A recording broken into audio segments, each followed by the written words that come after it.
y a 1000 façons de lire la mer. Jacques Taglan a parcouru les océans du globe en lisant des nuits entières. Et à force de lire des récits de bateaux, il a fini par écrire leur histoire. Là, on se trouve sur un Chris-Craft. Chris-Craft, c'est la publicité avec des jeunes femmes en bikini à bord. Le rêve, le mythe américain est là. C'est une rareté. Il doit en rester 2 ou 3 exemplaires en tout et pour tout dans le monde à l'heure actuelle. Ce New York 30, c'est une pièce de musée. Une pièce de musée qui vit, quoi. Et ça, c'est génial. Il a été conçu avant 1914 par un génie de technicité qui était Nathaniel Green-Herreshoff. Il a dû en construire une quinzaine, une vingtaine, point final.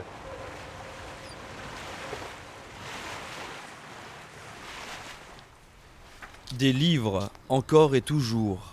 Des recueils, des registres du Lloyd's, des reliures rouges, bleues ou vertes. Il y en a partout. Il y en a près de 8000. 18 tonnes de papier, d'encre et d'histoire de bateaux amassés chez lui depuis 40 ans. L'œuvre d'une vie.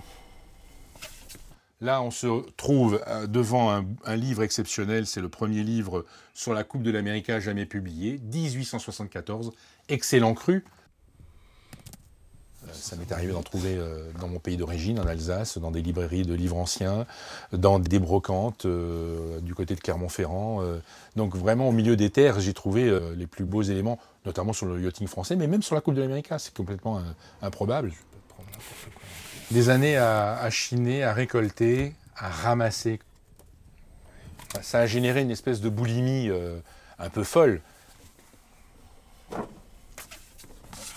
On a bien sûr toutes les revues classées année par année, les biographies des architectes navals, l'histoire des chantiers navals également, ça c'est quand même extrêmement important. On a une foultitude d'exemples et de références historiques essentielles. En naviguant dans les souvenirs, Jacques a embarqué sur presque tous les yachts classiques. À force de stocker la mémoire de ces bateaux d'une autre époque, l'expérience est devenue expertise. Nous avons, j'allais dire, cave ouverte. Les chercheurs peuvent venir consulter.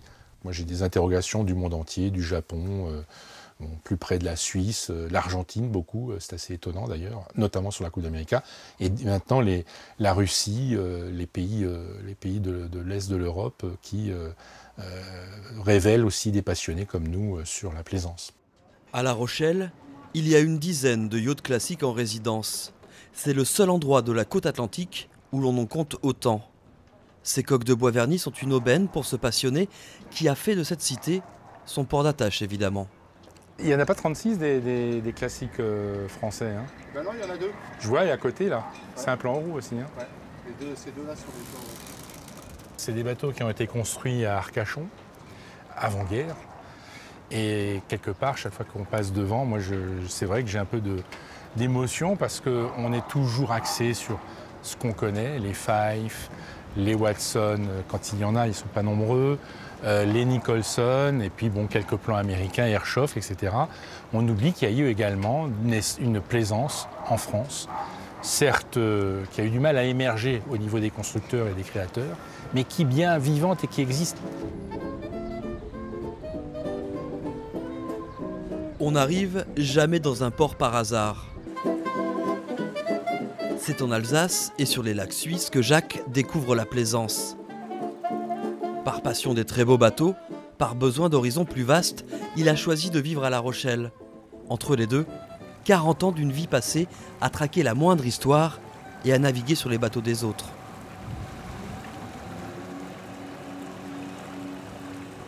C'est vrai que le port de La Rochelle reste quand même une référence dans le domaine de la plaisance. Ça date de 1860-1870 avec la Société des régates de La Rochelle.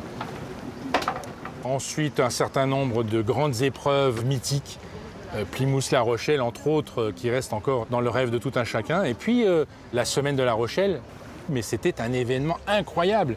Et l'Alsacien venu à l'âge de 15 ans avec son paternel régaté dans le Pertuis rochelais, c'était quelque chose qui était resté marqué dans la tête, quoi. Là, il est super agréable à la barre. Tu sens tout, là. On monte un peu au vent, Jacques.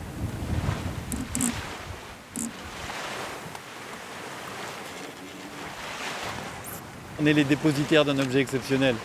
Ce sont des voiliers qui déclenchent le sourire, la bonne humeur. Les gens de mer, entre autres, ont plaisir à voir ces voiliers-là. Quand on croise les gens en mer, ils sont très heureux de nous voir. Quand on va dans un port, on est tout de suite très bien accueillis. Quand on a un problème, on va nous trouver de quoi être aidé, etc. etc. quoi. Je vais apprendre du parlant de bordure.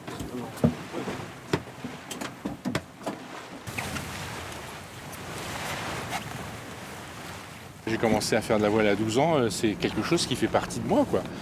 Bon, ça m'est arrivé par ma profession de ne naviguer qu'une ou deux fois par an, mais là, effectivement, de pouvoir régulièrement naviguer, c'est une espèce de... c'est se ressourcer. Et après, on peut effectivement écrire, quoi, inévitablement.